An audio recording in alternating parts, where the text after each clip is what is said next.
അല്ല, സ്വർണ്ണപ്പാളി കേസിനെ സംബന്ധിച്ചോളം ഇപ്പൊ അവസാനം കോടതി പറഞ്ഞത് നിങ്ങളാരും കൊടുത്തില്ലല്ലോ. യഥാർത്ഥത്തിൽ മാധ്യമങ്ങൾ കൊടുക്കേണ്ടിരുന്ന ഒരു കാര്യം എന്താ കോടതി ഉദ്ദേശിച്ചത്? ഇതുവരെയുള്ള അന്വേഷണം തൃപ്തികരമാണ് എന്ന് കഴിഞ്ഞ ദിവസം കമന്റ് ചെയ്ത് അത് ജഡ്ജ്മെന്റായി പുറത്തു വന്നിട്ടുണ്ട്. എന്തേ നിങ്ങളത് കൊടുക്കാതെ പോയത്? അതേസമയത്ത് വലിയ കുഴപ്പമുണ്ടെന്ന് അറിയത്തെങ്കിൽ നിങ്ങൾ വലിയ രൂപത്തിൽ കൊടുക്കുമായിരുന്നല്ലോ. അല്ല, ഇതിനകത്ത് പ്രശ്നം, നിങ്ങൾ ദേവസ്വം ബോർഡ് ഇതിലെ പ്രസിഡന്റ് ഇരിക്കുന്നേ, ദേവസ്വം ബോർഡിന്റെ ഡേ ടു ഡേ ബിസിനസ്സിലോ അതിന്റെ ഏതെങ്കിലും പോളിസി മാറ്ററിലോ ഒരിക്കലും ഗവൺമെന്റിന് ഇടപെടാൻ ഒരു അധികാരമില്ല. ഒരു രൂപ അവിടെ നിർത്തി ചെലവഴിക്കാനുള്ള അവകാശവും ഇല്ല. അവിടെ ഇത്തരം കാര്യങ്ങളൊക്കെ ചെയ്യുന്നത് സ്റ്റാറ്റ്യൂട്ടറി പവറുള്ള ബോർഡാണ്. ആ ബോർഡിന്മേൽ ഒരു നിയന്ത്രണം ഏർപ്പെടുത്താനോ, അതാണ് കഴിഞ്ഞ മന്ത്രിയും പറഞ്ഞത്. ഒന്ന് ശബരിമലയായി ബന്ധപ്പെട്ടതാണ് പ്രധാനപ്പെട്ട വിഷയം.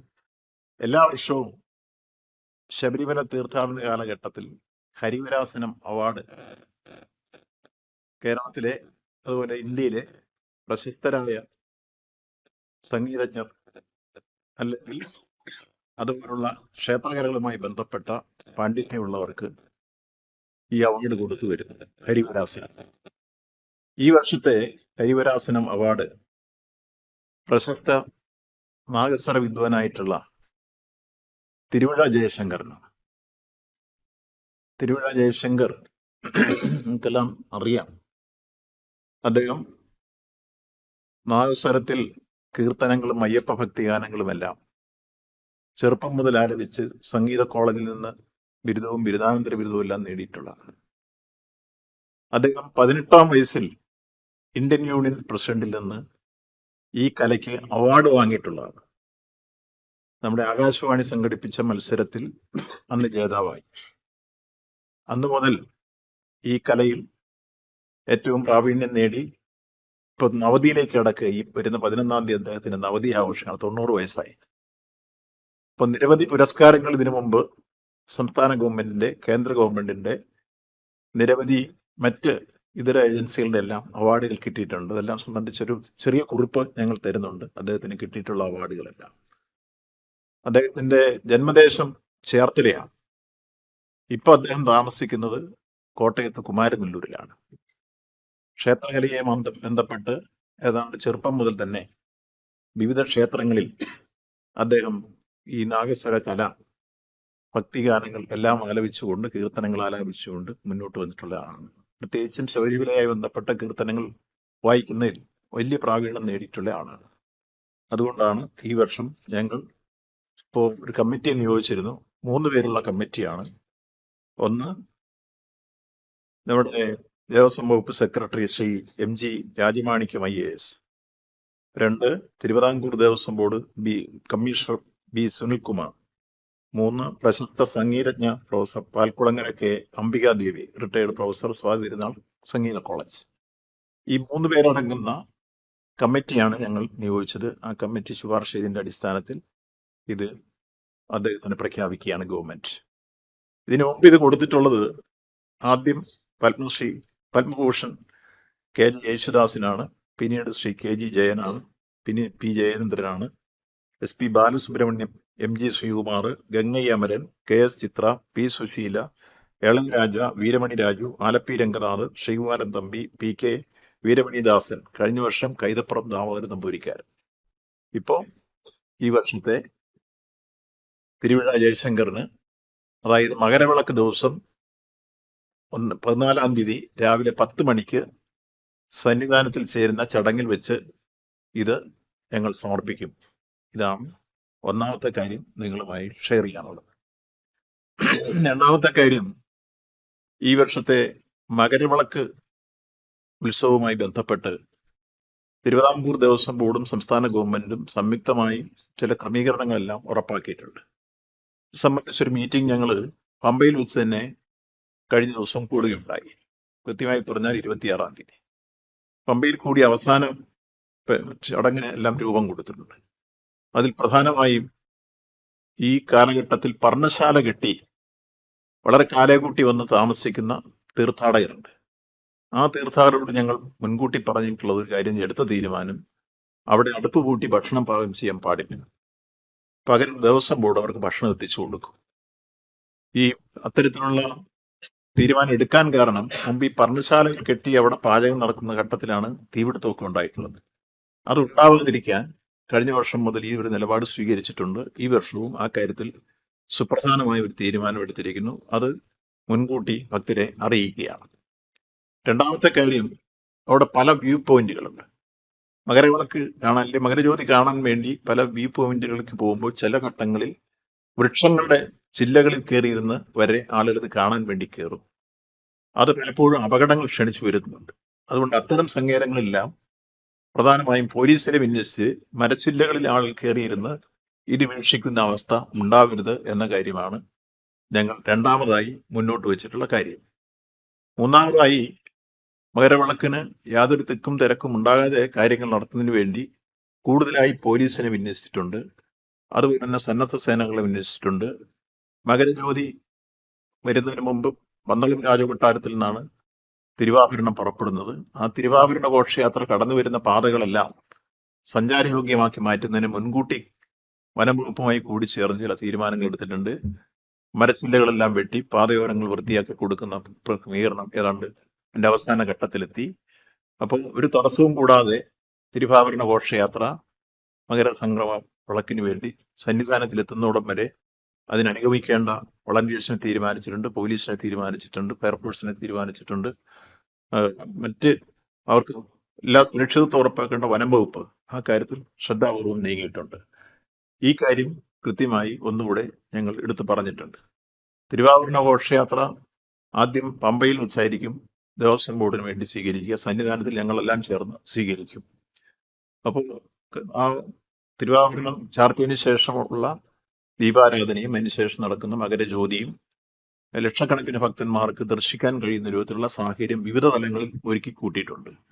മറ്റ് തിക്കും തിരക്കുമൊക്കെ കൂടാതെ കാര്യങ്ങൾ നടക്കാൻ വേണ്ടിയുള്ളത് അതിനുള്ള എല്ലാ അടിസ്ഥാന സൗകര്യങ്ങളും ഒരുക്കി കഴിഞ്ഞിരിക്കുന്നു. മറ്റൊന്ന്, ഇതിനോടനുബന്ധിച്ചാണ് സാധാരണഗതിയിൽ നമ്മുടെ എരുമേലി പേട്ടുതുള്ളൽ നടക്കുക. അതിന്റെ തലേ ദിവസം ചന്ദനക്കുടമുണ്ട്. പക്ഷെ 10-ാം തീയതി ചന്ദനക്കുട നടക്കും. ആ ചന്ദനക്കുട ഘോഷയാത്ര ആരംഭിക്കുന്നത് വാവൂരുപള്ളിയിൽ നിന്നാണ്. അവിടുന്ന് ആ ചന്ദനക്കുട ഘോഷയാത്ര കഴിഞ്ഞാൽ നേരെ പിറ്റേ ദിവസം പ്രധാനപ്പെട്ട പേട്ടതുള്ളൽ നടക്കും. അമ്പലപ്പുഴ ആലങ്ങാട് സംഘമാണ് പേട്ടതുള്ളലുകാര്. ആ പേട്ടതുള്ളൽ സാധാരണഗതിയിൽ ചില തർക്കങ്ങളൊക്കെ ഉണ്ടായിരുന്നു. ഇപ്രാവശ്യം അത്തരത്തിലുള്ള പ്രശ്നങ്ങളെല്ലാം പരിഹരിക്കപ്പെട്ടുകൊണ്ടാണ് കാര്യങ്ങളിലേക്ക് വരിക. എരുമേലിയും പരിസര പ്രദേശങ്ങളുമെല്ലാം ഭക്തജനങ്ങൾക്ക് സൗകര്യപ്രദമായി ചന്ദനക്കുട ഘോഷയാത്രയിൽ പങ്കെടുക്കാനും അതോടൊപ്പം തന്നെ പിറ്റേ ദിവസത്തെ ഈ പേട്ടുതുള്ളലിൽ പങ്കെടുക്കാനുള്ള എല്ലാ ക്രമീകരണങ്ങളും എരുമേലിയിലും ഉറപ്പാക്കി എവിടെയും ഞങ്ങളുടെ മീറ്റിംഗ് കൂടിയിരുന്നു.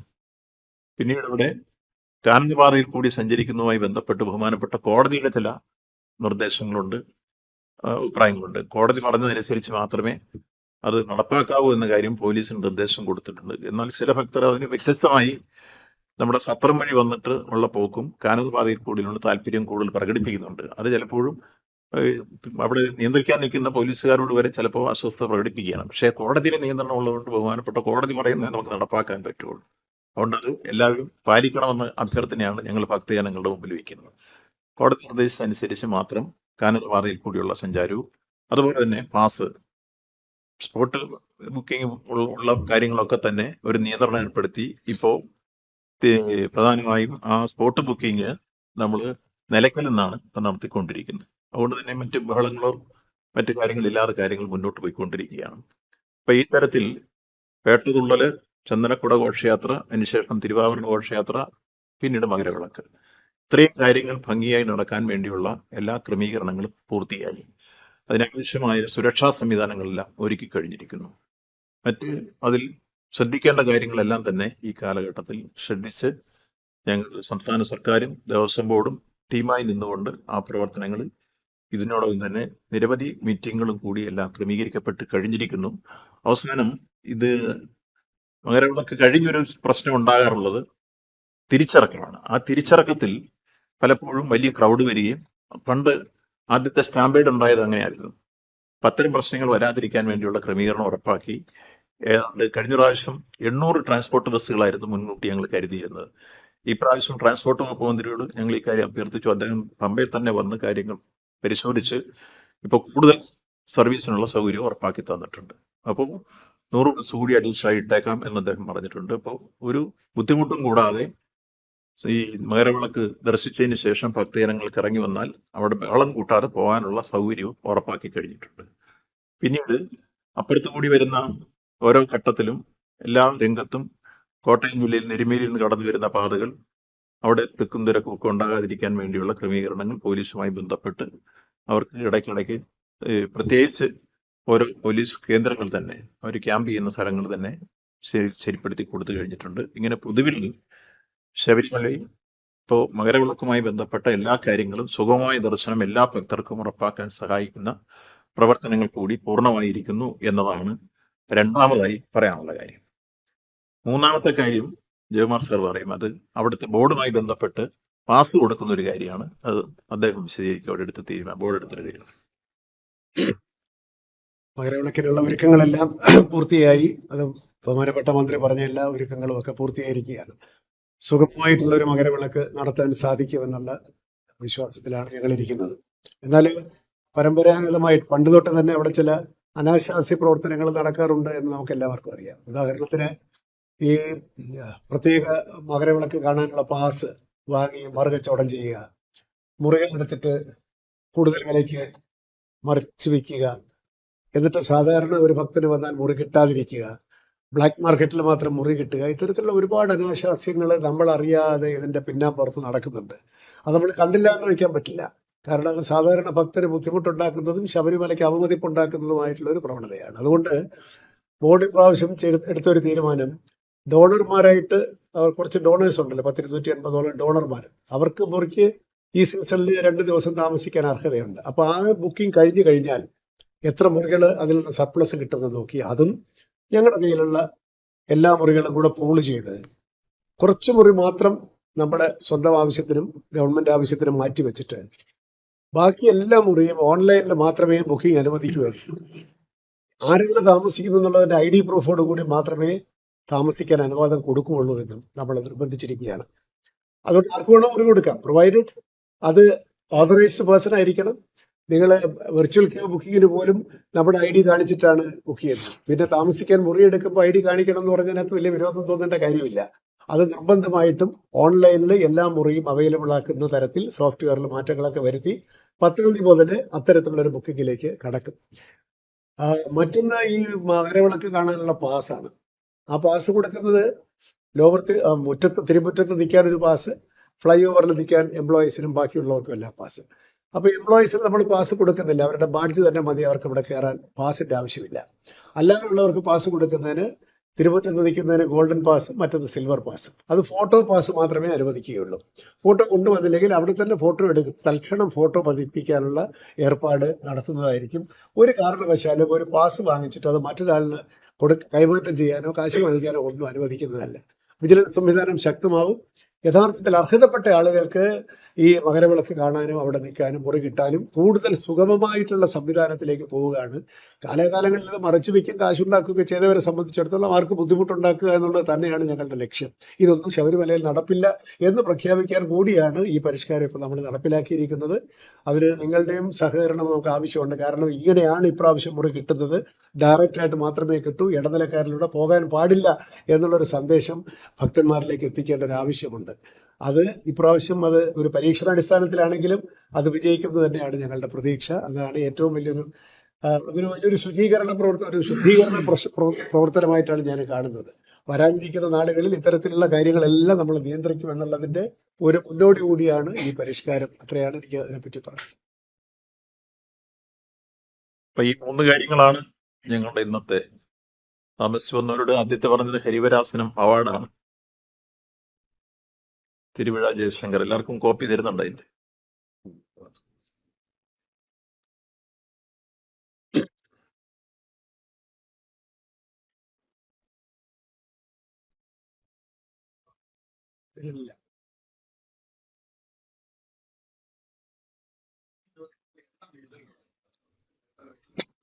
ബഹുമാനപ്പെട്ട കേരള ഹൈക്കോടതിയെ സംബന്ധിച്ച് നേരത്തെ 2 സുപ്രധാനമായ ഡയറക്ഷൻ തന്നിരുന്നു. ഒന്ന്, സ്പോട്ട് ബുക്കിംഗ് 5000 ലിമിറ്റ് ചെയ്യണം. അതിൽ വെർച്വൽ ക്യൂ അതിനും ഒരു നിബന്ധന വെച്ചിരുന്നു. ആദ്യഘട്ടങ്ങളിൽ കോടതി പറഞ്ഞതനുസരിച്ച് തന്നെ എല്ലാ കാര്യങ്ങളും നടന്നിട്ടുണ്ട്. അതിന് വിപരീതമായി ആദ്യഘട്ടങ്ങളിൽ വന്ന ചില തള്ളലുകൾ നേരത്തെ വെർച്വൽ ക്യൂ ബുക്ക് ചെയ്ത് ഇപ്പൊ അടുത്ത മാസം വരേണ്ടവർ ഈ മാസം വരുന്നു, അല്ലെങ്കിൽ അടുത്ത ആഴ്ച വരേണ്ട ഈ 7 ദിവസം വരുന്നു, ഒന്നിച്ചു വരുന്നു. അത് തെറ്റായ ഒരു പ്രവണതയാണെന്ന് കോടതി തന്നെ ചൂണ്ടിക്കാണിച്ചു. അതുകൊണ്ട് അത് നിർത്തി കഴിഞ്ഞപ്പോൾ ആ പ്രശ്നങ്ങളൊക്കെ അവസാനിച്ചു. ഇപ്പൊ ഇന്നലെയാണ് ഏറ്റവും കൂടുതൽ ഭക്തജനങ്ങൾ എത്തിച്ചേർന്നെന്ന് തോന്നുന്നു. ഏതാണ്ട് 1,13,500 ആളുകൾ ഇന്നലെ ദർശനത്തിന് എത്തിയിരുന്നു എന്നാണ് അവസാനത്തെ കണക്ക്. ഞങ്ങൾ എല്ലാ ദിവസവും കണക്ക് ചെയ്യാൻ ചോദിക്കാറുണ്ട്. അപ്പോൾ ഇന്നലെയാണ് ഏറ്റവും കൂടുതൽ വന്നിട്ടുള്ളത്. ഇനിയുള്ള ദിവസങ്ങളെല്ലാം ആ ക്രൗഡ് വരും. പക്ഷെ വരുമ്പോഴും കോടതി പറഞ്ഞ ആ നിർദ്ദേശങ്ങൾ പാലിച്ചുകൊണ്ട് മാത്രമേ നമുക്ക് മുന്നോട്ട് പോകാൻ കഴിയുകയുള്ളൂ. അല്ല, ഈ മകരവിളക്കിന്റെ അന്ന് നമ്മൾ തിരുവാഭരണം വരുന്ന ആ സമയത്ത് പമ്പ വന്നു കഴിയുമ്പോഴത്തൊട്ടൊന്ന് ക്ലോസ് ചെയ്യും. പിന്നെ തിരുവാഭരണം മുകളിൽ ചെന്ന് കഴിഞ്ഞ ശേഷം പിന്നെ ഭക്തജനങ്ങൾ കയറും. 5000 ആണ് ഇപ്പോ അത് സ്പോട്ട് ബുക്കിംഗ് 5000, മറ്റത് 70,000. 35. 35 ഈ സമയം. Yes. 35. ആ അത്രയും. പിന്നെ തലേദിവസമൊക്കെ താമസിക്കുന്ന ഭരണശാല കിട്ടി താമസിക്കുന്നവരുണ്ടാവും. നിങ്ങൾ വന്ന് നോക്കുമ്പോ 40,000 പേരായിരിക്കില്ല. അതെ, അതാണ് ഞാൻ ആദ്യം പറഞ്ഞത്. ആ കണക്ക് പർണശാല കിട്ടി താമസിക്കുന്നവര് ചിലപ്പോ 3-4 ദിവസമൊക്കെ മുമ്പേ വന്ന് കിട്ടും. പിന്നെ അവിടെ ഒരുപാട് ആളുണ്ടാവും. കാരണം തലേദിവസം വന്നവരും പോകില്ല, തലേക്ക് തലേദിവസം വന്നവരും പോകില്ല. അതെ. അത് 10 തൊട്ട് 14 പേര്, 10 തൊട്ട് 14 പേരെ എല്ലാ മുറികളും ഓൺലൈനിൽ മാത്രം. അതൊക്കെ അത്തരത്തിലുള്ള ആനുകൂല്യങ്ങളിലൊന്നും ഞങ്ങൾ കയറി കൈവയ്ക്കുന്നില്ല. അതിലെ സ്റ്റാറ്റസ് കോ നിലനിർത്തും. അല്ല, അത് ആദ്യം കോടതിയുടെ ഭാഗത്തുനിന്നൊരു നിബന്ധന ഉണ്ടായി. അപ്പോൾ അവിടുത്തെ കോടതിയിൽ ചുമതലപ്പെടുത്തിയ ഉദ്യോഗസ്ഥനാണ് മാധ്യമങ്ങൾക്ക് ഇന്ന് കയറാൻ പാടില്ല. കഴിഞ്ഞ പ്രാവശ്യം നമ്മൾ അങ്ങനെയല്ലായിരുന്നു, മാധ്യമം എല്ലാം കയറാൻ പാസ് കൊടുത്തിരുന്നു. അപ്പൊ അത് നിയന്ത്രിക്കാതിരിക്കുക നല്ലതെന്ന അഭിപ്രായമാണ് നമ്മൾ പറഞ്ഞിരുന്നത്. അത്യാവശ്യം ജനങ്ങൾക്ക് അറിയാനുള്ള കാര്യം പ്രത്യേക സന്ദർഭങ്ങളിൽ അനുവദിക്കാം എന്നുള്ള തരത്തിലാണ് ഇപ്പൊ മാറിയിട്ടുണ്ട്. അതുകൊണ്ട് മാധ്യമങ്ങൾക്കെല്ലാം കയറാം. അതെ, ഗോൾഡ് പാസ് 250 പാസേ അടിക്കുന്നുള്ളൂ. അത് ഏറ്റവും ആവശ്യക്കാരെ നമുക്ക് തോന്നുന്നവർക്ക് കൊടുക്കാം. അതിന്റെ സ്ക്രീൻഷോട്ട് കുറച്ച് ഉപയോഗിക്കാതിരിക്കാൻ പറ്റില്ലല്ലോ, അത് വേറെ മാനദണ്ഡമൊന്നുമില്ല. ഈ സിൽവർ കുറച്ചുകൂടെ നമ്മൾ ഇല്ലേ പറഞ്ഞ 1500 ഫ്ലൈ ഓവർ സിൽവർ ഫ്ലൈ ഓവറിൽ നിൽക്കാൻ പറ്റും. എംപ്ലോയീസിന് ഫ്ലൈ ഓവറിന്റെ ബാക്ക് റോയും അവർക്ക് അവരുടെ ബാഡ്ജ് ഉപയോഗിച്ച് കയറാം. പാസ് കൊടുക്കേണ്ട കാര്യമില്ല. എന്താ അത് ചോദിക്കാൻ നല്ലത് എന്താ?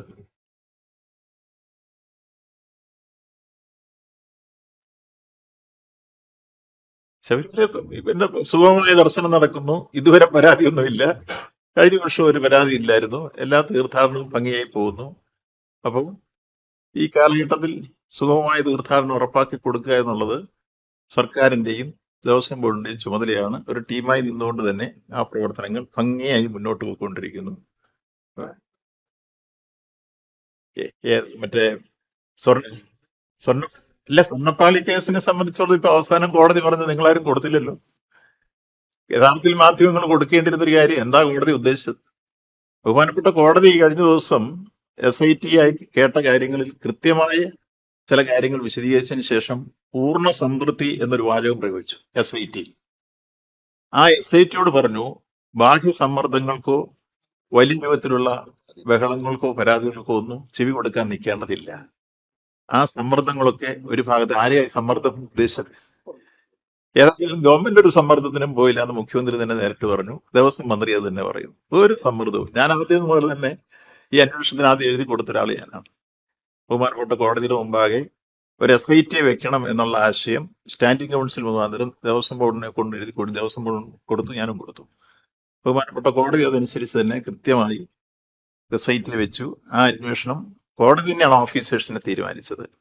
ഇതുവരെയുള്ള അന്വേഷണം തൃപ്തികരമാണ് എന്ന് കഴിഞ്ഞ ദിവസം കമന്റ് ചെയ്ത് അത് ജഡ്ജ്മെന്റായി പുറത്തു വന്നിട്ടുണ്ട്. എന്തേ നിങ്ങളത് കൊടുക്കാതെ പോയത്? അതേസമയത്ത് വലിയ കുഴപ്പമുണ്ടെന്ന് അറിയുന്നെങ്കിൽ നിങ്ങൾ വലിയ രൂപത്തിൽ കൊടുക്കുമായിരുന്നല്ലോ. ഇല്ല, അതിന്റെ റിവ്യൂലേക്കല്ല നമ്മൾ പോകുന്നത്. ഇപ്പൊ നിങ്ങൾ ചോദിച്ചതിന് അജിത് ചോദിച്ചതിന്റെ ഉത്തരാണ് ഞാൻ പറഞ്ഞത്. SIT വളരെ ഭംഗിയായ അന്വേഷണം പോകുന്നു. ബഹുമാനപ്പെട്ട കോടതി അത് സംബന്ധിച്ച് സംതൃപ്തി രേഖപ്പെടുത്തി.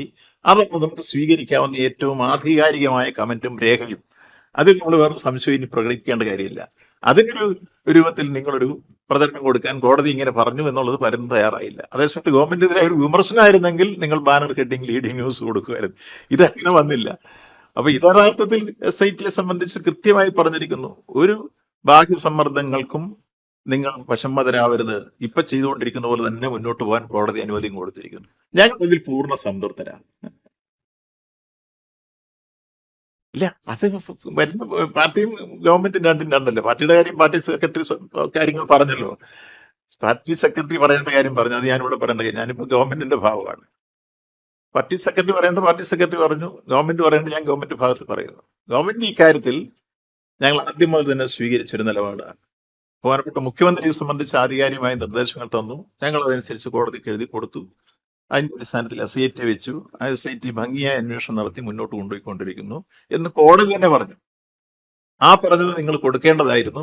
ബാഹ്യ സമ്മർദ്ദങ്ങൾ എന്ന് ഉദ്ദേശിച്ചത് ആരെയൊക്കെയാണ് എന്ന കാര്യം ഗവൺമെന്റിന് എല്ലാവരും കൃത്യമായിട്ട് പറഞ്ഞിട്ടുള്ളൂ. ബ്ലാഞ്ചൊക്കെ ഞങ്ങൾ കൊടുത്തിരിക്കുക.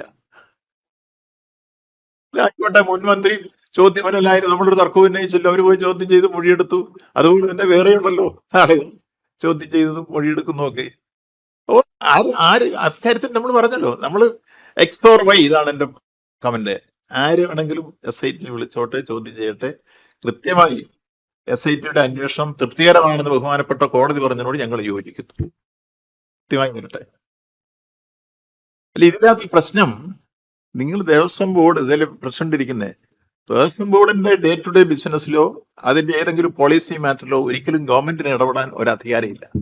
ഒരു രൂപ അവിടെ നിർത്തി ചെലവഴിക്കാനുള്ള അവകാശവും ഇല്ല. അവിടെ ഇത്തരം കാര്യങ്ങളൊക്കെ ചെയ്യുന്നത് സ്റ്റാറ്റ്യൂട്ടറി പവറുള്ള ബോർഡാണ്. ആ ബോർഡിന്മേൽ ഒരു നിയന്ത്രണം ഏർപ്പെടുത്താനോ, അതാണ് കഴിഞ്ഞ മന്ത്രിയും പറഞ്ഞത്.